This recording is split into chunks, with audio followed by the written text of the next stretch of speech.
Les ténèbres verglacées de l'hiver s'apprêtent à tomber en flocons de sang. Déversant larmes, pleurs et cris dans une harmonie macabre au parfum de fête mortelle. Laissez-vous happer par la musique de la mort et son costume aux noires couleurs. Il est trop tard pour reculer. Préparez-vous à entrer dès maintenant au sein du royaume des contes sanglants de Noël. La vérité sur l'usine de Santa Claus. Quand on est un petit garçon de 10 ans, la période de Noël est l'une des plus attendues de l'année. Des moments famille où la disposition des décorations, du sapin et ses nombreuses guirlandes, boules et autres éléments décoratifs jusqu'à l'attente des fameux cadeaux, qui iront se mettre à l'insu de toute la famille dormante au pied de ce même sapin, font la joie de tous. Dans la plupart des contrées du monde, ce sont des milliers d'enfants qui attendent impatiemment ce que Santa Claus leur aura amené. Dès lors, le jour de Noël, les mêmes milliers de petits garçons et de petites filles vont se jeter sur les paquets cadeaux, arrachant sans vergogne le papier après avoir enlevé les rubans, afin de découvrir le présent qu'ils ont demandé par liste au vieux monsieur barbu, habillé de rouge. Des enfants inconscients de ce que ces cadeaux représentent réellement pour une catégorie de personnes, et qui n'a rien de bienheureux. C'est même carrément le contraire. Pour ces personnes, c'est la source de centaines d'heures de souffrances horribles, de maltraitance inimaginable pour tous ceux ne connaissant pas la vérité, non parfois des morts par épuisement, pour ne pas être parvenus à suivre les cadences infernales imposées, afin de livrer tous ces présents adulés par ces petits yeux frétillants d'impatience chaque année. Car oui, ce qui se cache derrière toute la frénésie du rituel d'ouverture des cadeaux est beaucoup plus sombre que ce que la plupart imaginent. Si la vérité de tout ceci parvenait à être mise à jour, nul doute qu'un très grand nombre aurait du mal à y croire, voire accuserait ceux ayant colporté l'information comme un immonde fake, destiné à détruire toute la magie de Noël. Pourtant, je fais partie de ces personnes étant au courant de ce qui se cache derrière le visage jovial de ce tortionnaire que l'on nomme Santa Claus.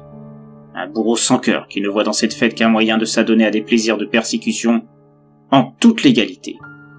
Car qui oserait accuser Santa Claus des techniques de torture horribles envers une communauté de personnes que tout le monde voit comme des symboles de joie et de bonheur, aux habits colorés avec toujours le sourire s'affichant sur leur visage? Qui pourrait être assez fou pour désigner cette représentation de la réunion familiale? Héros de petits frères, de petites sœurs, et même des plus grands, comme un horrible monstre martyrisant ses reines, les fouettant jusqu'au sang, riant en les voyant se tordre de douleur sous ses coups, certains ne résistant pas à ce traitement, et finissant dans l'assiette de cette véritable figure du mal, cachée sous un masque souriant, pour mieux tromper ceux croyant à l'esprit de Noël. Et quant au régime alimentaire de ces derniers, vous connaissez la légende inverse de Santa Claus, celle de Krampus, nommé le père fouettard en Europe, et ayant d'autres noms, suivant les contrées où la tradition de Noël est perpétrée. Vous pensez qu'elle existe pour inciter les vilains enfants à faire de bonnes actions, pour éviter d'être enlevés par ce sinistre personnage, n'ayant rien à voir avec la bonté légendaire de Santa Claus? Vous n'imaginez pas à quel point vous avez tort. Santa Claus et Krampus ne sont qu'une seule et même personne. En fait, les histoires relatant les méfaits de Krampus donnent la véritable version de ce qu'est vraiment Santa Claus. Simplement, les personnes, comme moi, au courant de la vérité, quand elles ont raconté ce qu'elles savaient concernant le vrai visage du vieux barbu soi-disant bienveillant, n'ont pas été crues. On les a accusées de vilainie, de mensonges éhontés, simplement parce qu'elles étaient jalouses de la popularité de Santa Claus, ou parce qu'elles n'aimaient pas l'imagerie véhiculée par ce personnage, représentant la magie de cette période, que sont les fêtes de Noël. Parmi ces personnes, un grand nombre ont tenté de prouver leur dire, de rassembler des preuves de ce qu'ils avaient vu, sans jamais y parvenir, les faisant passer pour des fous, des malades, qu'il valait mieux ne pas fréquenter. Un grand nombre ont sombré dans la dépression ou la folie, finissant leur vie seuls, devenant des parias. Les plus chanceuses ont été considérées comme des conteurs très appréciés, par une communauté aimant les versants sombres des légendes. Que ce soit des adeptes de contes noirs comme les versions originelles des contes des frères Grimm, ou les passionnés d'histoires d'horreur. C'est ainsi que sont nés les livres traitant de Krampus et ses assistants démoniaques, devenus des classiques de la littérature de terreur, véritables némésis de Santa Claus. Du moins, c'est ce que la plupart des gens, ne connaissant pas le secret derrière tout ça, pensent. Comment je sais tout ça? Je vous l'ai dit au début de ce récit. Moi aussi je fais partie de ces fous. Moi aussi je suis un de ces hommes traités de tueurs de tradition, pour avoir voulu dire ce que j'ai vu là-bas, en plein centre de l'usine de Santa Claus. Cet antre du mal, cette quasi-succursale de l'enfer, dans tout ce qu'il est possible d'imaginer, et même au-delà. À se demander, au vu de ce que j'ai pu voir, si Santa Claus n'est pas un des généraux de Lucifer, tellement son inhumanité atteint des sommets difficilement croyables, à moins de l'avoir vu de ses yeux. Si je me décide à dire tout ça aujourd'hui, c'est parce que je suis sur le point de mourir. Je suis atteint d'un cancer du sang, une forme rare, irréversible. Je la dois à ce cher Santa Claus que nombre d'entre vous adultes sans retenue, perpétuant cette tradition auprès de vos enfants, sans savoir ce qui en est. À force de côtoyer et respirer des produits toxiques pour fabriquer ces jouets tant appréciés. Vous êtes-vous posé la question de ces étranges disparitions qui se déroulent tout au long de l'année, concernant des enfants qui ne sont jamais retrouvés, malgré les efforts conjugués de plusieurs services de police dans tous les pays du monde. Et pour cause. Jamais de corps retrouvé dans un bois. Jamais d'indices pouvant indiquer une fugue réussie de manière parfaite. Jamais de rançon revendiquée par des malfaiteurs sans état d'âme. Si ces corps n'ont jamais fait surface, c'est parce qu'ils servent d'esclaves dans cette fameuse usine merveilleuse où sont fabriqués les jouets qui remplissent les magasins du monde entier, où vous vous fournissez, afin de les déposer au pied du sapin. Rassurez-vous, je ne vous mets pas dans le même sac que Santa Claus, si vous me permettez cette petite phrase ironique. Vous ne pouviez pas imaginer être complice d'un crime international de grande ampleur. Vous pensez simplement aider celui que vous appelez aussi tendrement le vieux barbu, qui ne peut pas être partout, et ne peut pas visiter toutes les maisons, contrairement à ce que les enfants croient. Je ne sais pas qui a inventé cette fable stupide, selon laquelle cette grosse masse au cœur noir pouvait aller dans des milliards de maisons en l'espace d'une nuit. Même avec des assistants, il est tout juste capable d'assurer le service dans son pays d'origine, la Laponie. Pour le reste du monde, il se contente d'envoyer les commandes des grands magasins par le biais de ses complices, ses lieutenants comme il les appelle, les elfes noirs. Des ordures qui prennent autant de plaisir que leurs patrons à terroriser le personnel sous leurs ordres.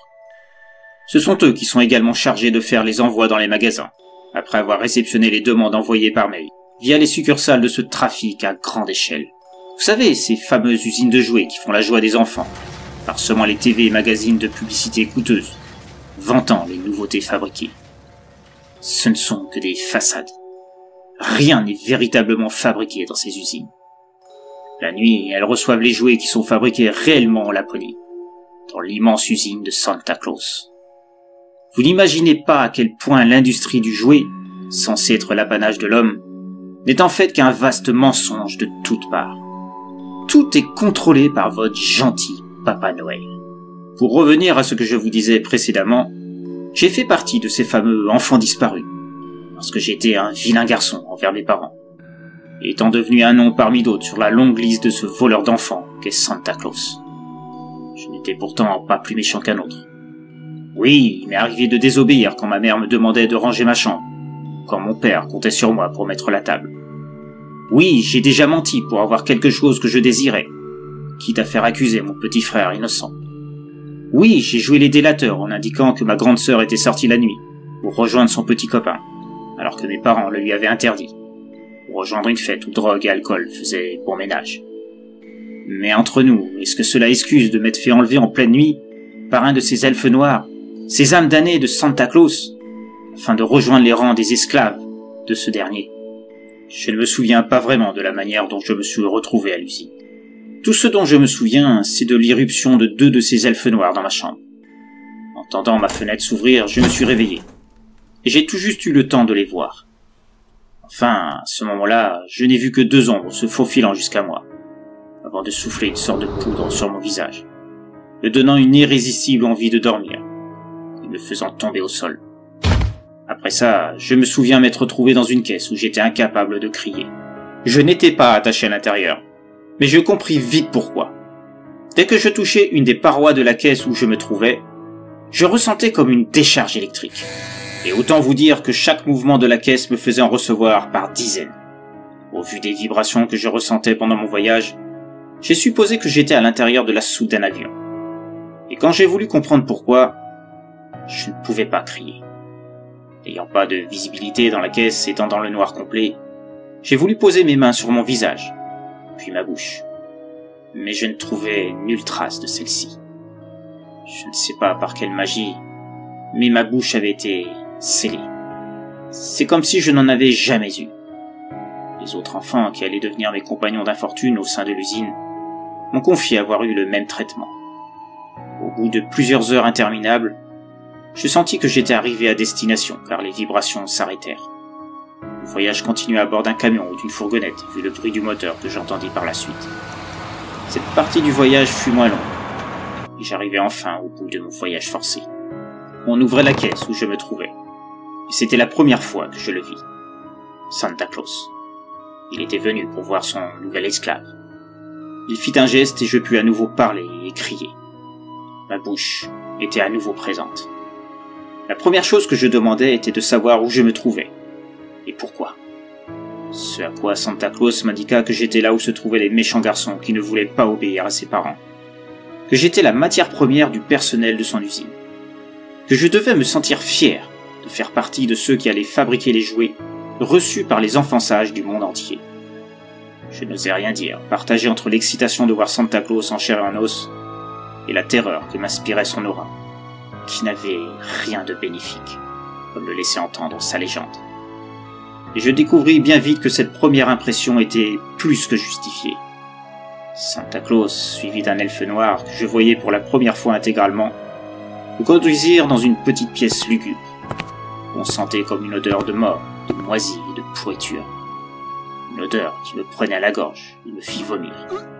Ce qui fit rire Santa Claus et son acolyte. Puis, ceux-ci me montrèrent une tenue composée d'un bonnet vert, muni d'un gros grelot, d'une veste et d'un pantalon vert, ainsi que des chaussures proches de pantoufles, telles que celles que l'on met devant la cheminée le soir de Noël. Je reconnaissais cette tenue. C'était l'habit traditionnel des elfes, les assistants de Santa Claus. Ils m'imposèrent de retirer mes habits afin de mettre cette tenue. Je demandai alors pourquoi je devais mettre cette tenue ridicule. À ces mots, Santa Claus me prit par le col de mon pyjama, me levant à la hauteur de son visage, les pieds ne touchant plus le sol. Il fronça les sourcils et prit un air méchant, très éloigné du visage doux et souriant des livres de contes.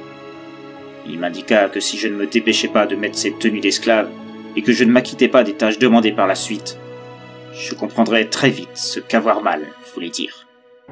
J'entendais l'elfe noir rire à cette phrase, pendant que Santa Claus me précisa que s'il s'apercevait que je ne servais à rien, que je n'étais pas capable de suivre le rythme pour la fabrication des jouets, il se chargerait de me faire subir les pires souffrances avant de me jeter à ses rênes, ceux-ci adorant la viande humaine.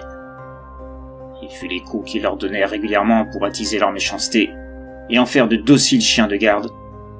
Ils avaient tendance à détester tout ce qui ressemblait à un humain. Et comme il ne leur donnait à manger qu'une fois par semaine, ils étaient souvent affamés. Voir un repas comme moi dans la même pièce qu'eux serait pour eux un mets de choix. Et il ne resterait pas grand-chose de moi. Après qu'il m'ait dévoré, il suçait mes os. J'étais totalement terrorisé. Je me mis à pleurer à chaudes larmes, ce qui fit redoubler les rires de l'elfe noir. Santa Claus aussi se mit à rire. Un rire lui aussi très différent du « ho ho ho » qui fait rêver les passionnés de Noël. Un rire ressemblant plutôt à un démon de l'enfer. Froid, guttural, terrifiant.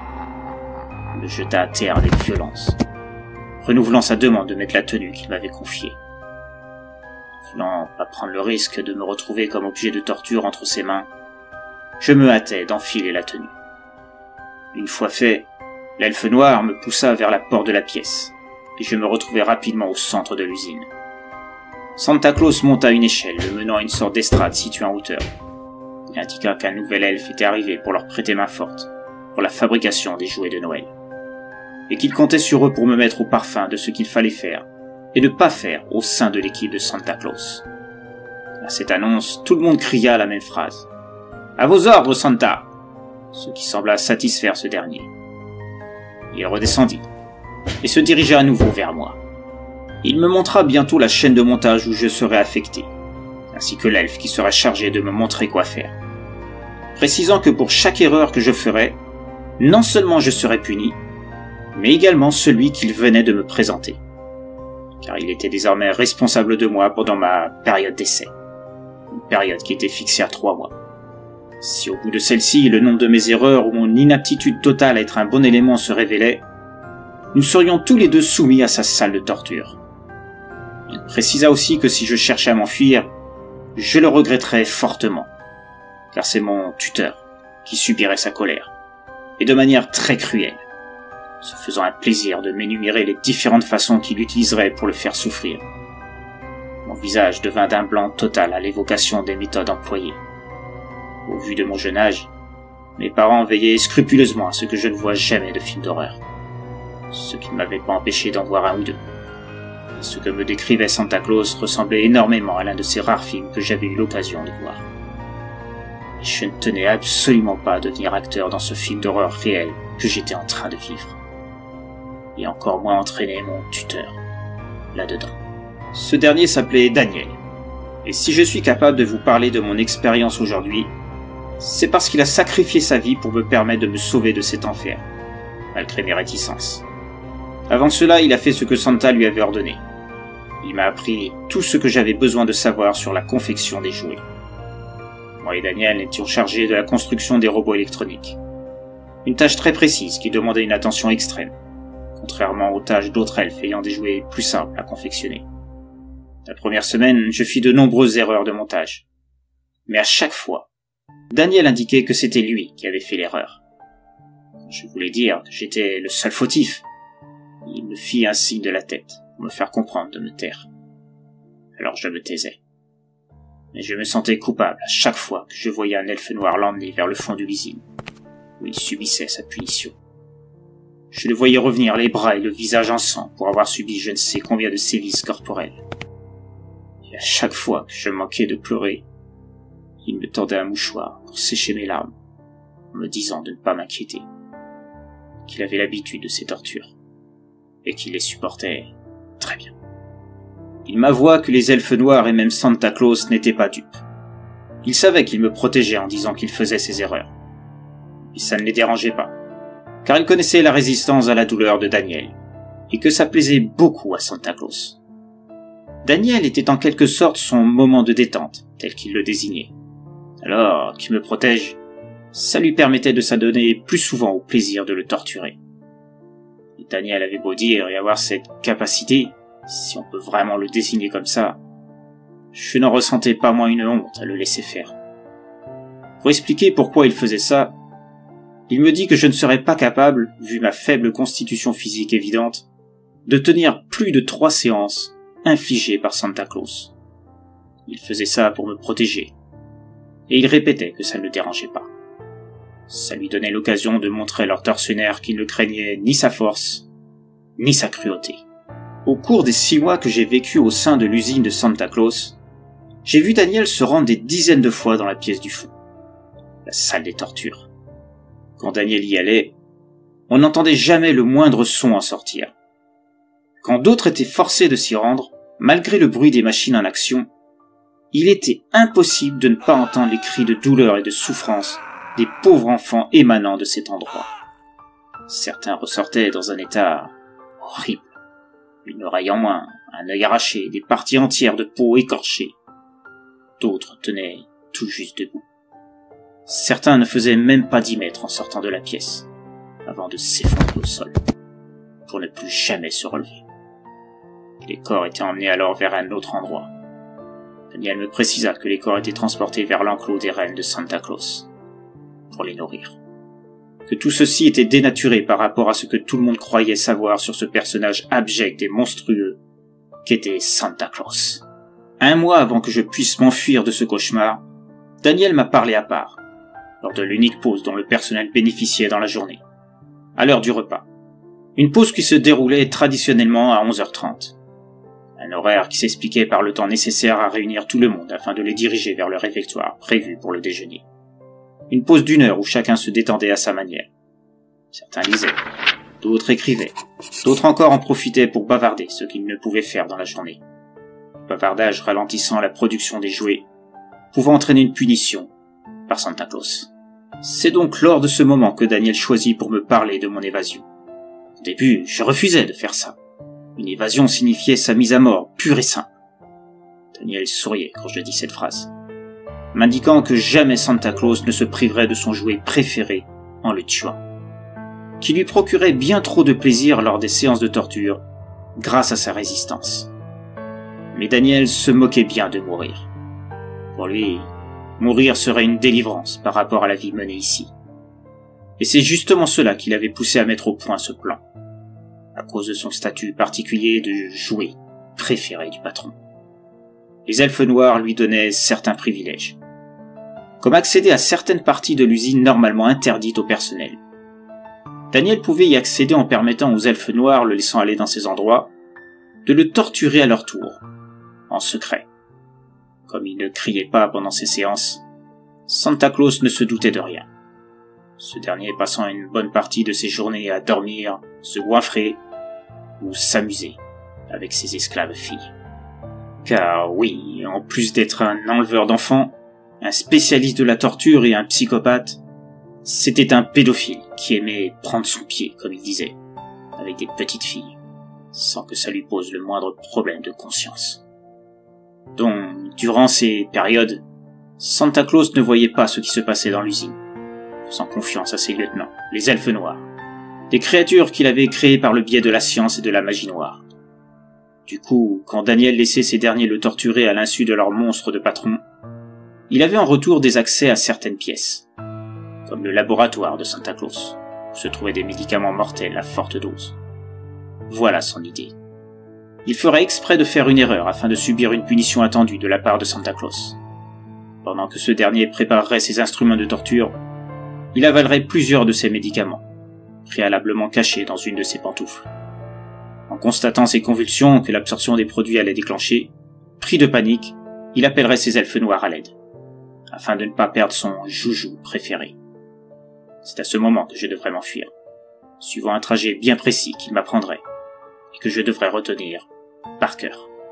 Un trajet me faisant sortir de l'usine, et qu'il avait trouvé aussi dans un tiroir situé dans une autre pièce interdite. À partir de là, profitant de la confusion occasionnée par la mort de Daniel, je pourrais m'enfuir vers la ville la plus proche, située à 10 km de l'usine. C'était un plan risqué, mais étudié depuis des mois par Daniel. Il comptait sur moi pour parvenir à rejoindre la ville et réussir à convaincre le monde de la réalité sur la nature de Santa Claus, des elfes, de l'usine, et de tout le reste le concernant. Il le fallait pour libérer tous les autres esclaves qui étaient ici, ainsi que les autres qui remplaçaient ceux décédés au cours des séances de torture, par épuisement, finissant comme repas aux reines. Même si ce n'était pas tout de suite, alors que je n'étais encore qu'un enfant. S'il fallait attendre d'être adulte pour obtenir plus de crédit et être entendu, ça ne posait pas de problème. D'autres enfants étaient au courant de l'opération et se chargeraient de retenir les elfes noirs le cas échéant, au cas où l'un d'entre eux s'apercevrait trop vite de ma disparition. Et que surtout je ne devais pas être triste de sa mort, que c'était nécessaire que le plan fonctionne, et que je ne devais surtout pas avoir le moindre remords à exécuter le plan. Je retenais mes larmes de couler à la simple évocation que Daniel allait mourir pour me permettre de m'enfuir. Je me demandais si j'aurais la force nécessaire pour parvenir à faire comme le plan avait été prévu. Contre toute attente, le jour J, Daniel fit comme il avait dit. Il fit brûler volontairement une piste électronique. La fumée attira l'œil d'un elfe noir qui vint constater l'erreur de Daniel. Il l'emmena immédiatement auprès de Santa Claus, qui afficha un sourire de satisfaction à l'idée d'avoir une nouvelle séance avec son petit jouet fétiche. Quelques instants plus tard, Santa Claus sortit, paniqué, indiquant aux elfes noirs de venir sans tarder dans la salle des tortures. Son jouet préféré était sur le point de mourir. Il fallait qu'ils fassent leur maximum pour le sauver, car sa magie seule ne suffisait pas à le faire reprendre conscience. La confusion aidant, conformément au plan, je m'enfuis pendant que les elfes noirs étaient occupés à tenter de sauver Daniel. Des efforts qui seraient vains, celui-ci m'ayant indiqué que la dose qu'il prendrait ne le ferait pas se relever, quels que soient les efforts de Santa Claus et ses lieutenants. Ainsi, je parvins à sortir de l'usine, et je courais pendant des kilomètres ne faisant que de courtes pauses, afin de reprendre mon souffle, pour éviter que Santa Claus et les elfes noirs ne me rattrapent. Je finis par arriver à la ville où je racontais mon histoire. Mon enlèvement, il y avait des mois de cela. L'usine, Daniel, Santa Claus, les enfants, les séances de torture, les reines. Tout. Bien évidemment, personne ne crut à toute la partie concernant Santa Claus et l'usine.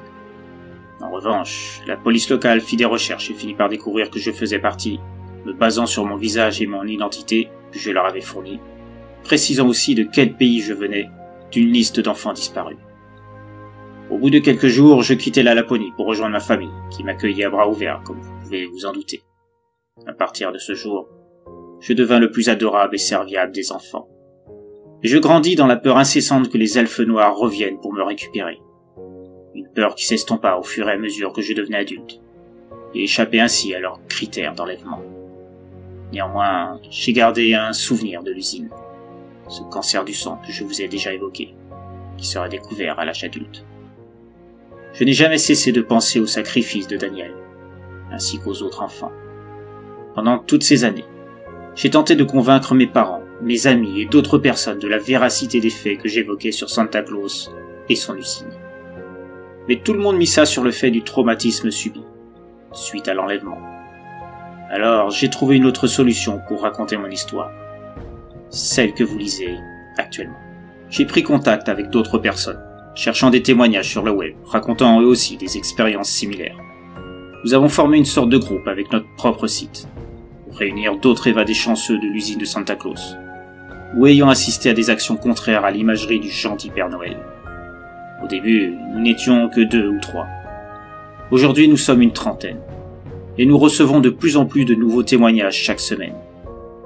Même si nous sommes toujours considérés comme des illuminés notoires racontant des fables sans queue ni tête, et voulant détruire la magie de Noël, j'ai bon espoir que nous finirons à faire de notre cause un fait établi. Tout ce qui nous manque, ce sont des preuves irréfutables que Santa Claus et Krampus ne sont qu'une seule et même personne. J'espère pouvoir vivre assez pour assister à la destruction de son commerce. Mais je sais que si je n'y parviens pas, les autres poursuivront le combat. Certains des membres de notre groupe ont assisté à sa transformation, révélant sa véritable forme, et donc sa vraie nature, à l'occasion d'une de ces rares haltes dans des coins qu'ils pensaient déserts. Celle d'une créature monstrueuse, que nous nous devons de révéler au monde, afin que chacun sache la vérité sur Santa Claus.